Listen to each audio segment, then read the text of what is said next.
कि तुम ये सब कुछ निद्रा, रति, अहम, ये शोक, मोह, ये सब देख के अभिमान से जो जन्म लिए उनके लिए ठीक है, लेकिन मैं 3 बार शरीर बदला हूं, मैं जानता हूं ये देह अहंकार समाप्त हो गया है, मैं देह नहीं हूं। क्योंकि मैं ही देखा था कि मैं हरिण बन गया। तुम अकेले राजा नहीं हो, राजा राजा राजा, और केवल गुजरात के हो ना, पूरे विश्व का मैं राजा रहा था अपने 3रे जन्म में। राजा हो, राजा हो, तो बड़ा बड़ा फटकार दे रहे इनको। वो कहते हैं आगे के श्लोक में कि जीवन मृतत्वम नियमेन राजन आद्य अंतवत विकृत दृष्टम स्वभाव वाम्यो भावो ध्रुव इद्य यत्र तर्हि उच्यते असो विधिकृत्य योग। बोलते हैं महाराज, और आपने एक बात कहा कि जीते जी मुर्दा हो क्या, तो ये तो विधिकृत, ये तो विधाता के द्वारा सब में सत्य है, तुम में नहीं है क्या? तुम जीते जी मुर्दा नहीं है, मुर्दे के साथ तो जी रहे हैं हम सब लोग, मुर्दे के साथ जी रहे। आपको मालूम है, दूसरे का मुर्दा आता है ना सामने तो डर लगता है, लेकिन अपना मुर्दे को प्रेम करते हैं। ये भी मरा हुआ है, धो करके चल, इसमें जी रहा है, वो तो जीव है। बोले जीते जी मरे हुए क्या? बोले सब लोग, राजा तुम भी जीते मरे हुए हो, मैं अकेला नहीं। तो मुझे क्यों बोल रहे हो? ये तो विधिकृत राजन विधाता ने किया है। सब जीवों के साथ पदार्थ लगा हुआ है, पदार्थ जड़ है और जीव चेतन है, साफ बोल रहे। देखिए, चेतना जब शरीर से चली जाती है तो जड़ हो जाती है। जैसे मान लीजिए मन के साथ चेतना जब हम सोते हैं तो दूसरी जगह चली जाती है, सपन देखते हैं, एक दूसरा तीसरा, और अपनी बॉडी को भूल जाते हैं बिल्कुल। सपने में कोई, गहरे सपने में कोई याद करता है कि मैं अमुक अमुक हूं? नहीं, उस स्थिति को ठीक समझते हैं, बोले यही ठीक है, यही सब कुछ है। उसी प्रकार हम बीते हुए शरीर को भूल करके अब इस शरीर को वास्तविकता मानते हैं और भविष्य के शरीर के भूले हुए रहते हैं। जैसे एक स्वप्नगत व्यक्ति उसी शरीर में उठेगा लेकिन वो भूला रहता है, जब तक सपना चलता है तब तक अपने देह को भूला रहता है। उसी प्रकार हम लोग गत शरीर को भूल गए हैं, वर्तमान शरीर को सब कुछ समझ रहे हैं, सपना को हो, इतना बुद्धिमान हो, इतना पढ़ाई लिखाई किया, डबल PhD डिग्री है, एक सपना है 100 साल का, पूरा हो जाएगा, कल खत्म, सब कुछ फिनिश, और फिर पढ़ाई करो बेटा।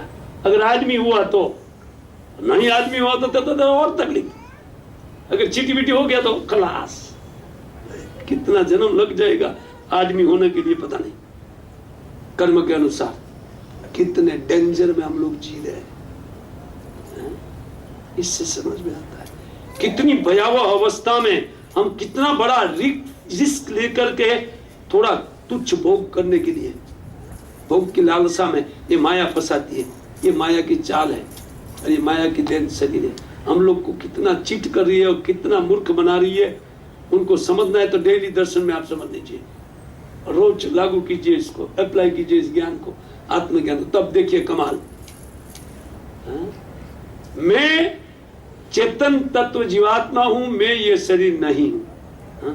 ये सोचते हुए आप ऑफिस में जाइए, फिर देखिए कमाल। लेकिन हम लोग पहले से बॉस का गाली सुनना नहीं पड़ेगा, टाइम टू टाइम जाते हैं, और सत्संग में जब चाहे जाओ, कौन गाली देगा?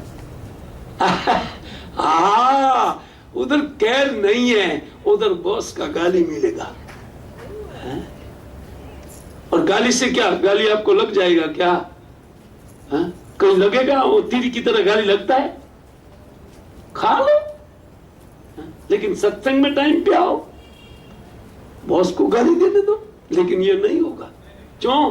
फिर सैलरी, ओहो, इसमें तो बहुत रस है, क्योंकि इससे भोग मिलेगा। लेकिन वो भोग से किसी का भलीवार हुआ?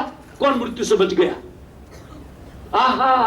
ओहो, जितना आता है। लेकिन कौन इससे सुखी हुआ, एक को पूछिए। जाइए दारुसलाम में सबसे बड़े आदमी के पास जाइए, कितना मिला, और ज्यादा टेंशन, जितना ज्यादा उतना ज्यादा टेंशन। क्यों कमा रहे? फिर कमा, बुद्धू है इसलिए कमा रहे, और क्या? मूर्ख कहीं के, दुख कमा रहा है, बैठ करके सोच रहा है सुखी हो जाऊंगा, सुखी हो जाऊंगा, लेकिन कमा रहा है दुख। देखिए, इसलिए साधु लोग इस उसमें झंझट में नहीं पड़ते। बोलते हैं झंझट जो देह भाव को लेकर के जन्म है, उनके लिए तुम बोल रहे हो, मेरे लिए सत्य नहीं है। और तुम जीते जी मुर्दा बोल रहे हो ना, वो तो सब लोग हैं, तुम भी हो। ये तो विधिकृत राजन, ये तो तथ्य है कि सब लोग डेड बॉडी के साथ जी रहा है। आप अगर सोने के लिए जाए, जिस बेडरूम में सोने के लिए आप जाते हैं, और मान लीजिए कोई बता दे आपको, क्या ये बिल्डिंग जब बन रहा था तभी मैंने देखा था कि इसी फ्लोर में, ये फ्लैट में, इसी बेडरूम में एक जिंदे आदमी को उसमें डाल करके इनका ये डेड बॉडी, इसमें हड्डी इत्यादि, अगर विश्वास नहीं है तो उनको थोड़ा खोल करके देखो, हड्डी निकलेगा। अगर कोई बता दे, ताकत है निद्रा की गाएगी है? क्यों? वो पराई बॉडी है, लेकिन हम लोग उसी हड्डी के साथ सोते हैं। थोड़ा खोलिए, देखिए इसमें क्या है, इसमें है क्या? ऊपर थोड़ा कवर चमड़ा वाला ठीक लगाया है? बाकी उसमें पीप, उसमें गंदगी, सारा दुनिया, इसलिए तो घंटा लगता है उधर बाथरूम में, एक घंटा। क्यों? सबसे पहले मल से शुद्ध हो, ये कचरा है अंदर। क्या है इसमें?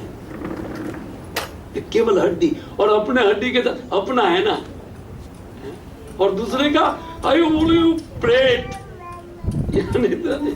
और तुम प्रेत नहीं हो क्या? भूत तो हो ही भाई, हम भूत जैसे हैं सब लोग। भूत माने हो गए हैं, हमारा जन्म हुआ ना भूत के साथ हुआ है। भूत माने पंचभूत, पृथ्वी जल अग्नि वायु आकाश। ये हड्डी बड्डी जो कुछ भी 5 तत्वों का बना हुआ है शरीर है, उसमें सूक्ष्म शरीर मन बुद्धि अहंकार का है। ये 2 पैकिंग में पैक हम लोग है। अपने आप को बहुत तो संस्कृत समझते हैं, बहुत एकदम बुद्धिमान समझते हैं, लेकिन बुद्धू नंबर 1, सबसे पहले इसको खोलो, इसमें क्या है, तब मालूम पड़ेगा। अरे रे, तो 80 किलो का लोथड़ा लेकर के घूम रहा हूं, ऐसा ऐसा करके जैसे तैसे ढोना होता है, और इसी के कारण डर, कोई मार न दे, कोई मार न दे। अरे ज्ञानी बनो, कौन मारेगा आत्मा को? न जायते मृत्यु वा कदाचित, भगवद गीता में 2 अध्याय में यही ज्ञान पड़ा है। आत्मा का मृत्यु नहीं है। अर्जुन को बोल रहे, अर्जुन शोक में था, उसको मेरे स्नेहियों को मैं कैसे मारूंगा? अरे मूर्ख, असुचनन सोचस्तम प्रज्ञावादस्य भाषते, नहीं शोक करने लायक बॉडी का शोक करते हो। अरे भीष्म पितामह मारे जाएंगे, 300 साल का बूढ़ा मारा जाता है, तो 300 साल के थे कुरुक्षेत्र के युद्ध में। हम लोग और आप लोग नहीं जिएंगे। भीष्म पितामह अजय योद्धा के रूप में इस विश्व में आज से 5000 वर्ष पूर्व 300 साल जिए थे। अजय योद्धा, कोई बराबरी नहीं कर सकता था युद्ध में। ऐसे ऐसे अस्त्र वो जानते थे। वो बोले लेकिन वो भी मारे जाएंगे, मैं जानता हूं, क्योंकि आप मेरे पक्ष में हैं, तो जो हमारे कोई भी सामने है वो मारा जाएगा, क्योंकि अर्जुन के पास तो बुद्धि था, ये सर्वे सर्वा है? वो मरेंगे ही 100%। उनका ममता था, पितामह को कैसे मारूं? बोले ये बूढ़ा 300 साल का है, नया शरीर दे दो। शरीर का कहाँ कमी है, बदली करा दो ना, तो थैंक यू बोलेंगे कि कम से कम बदली करा दिया।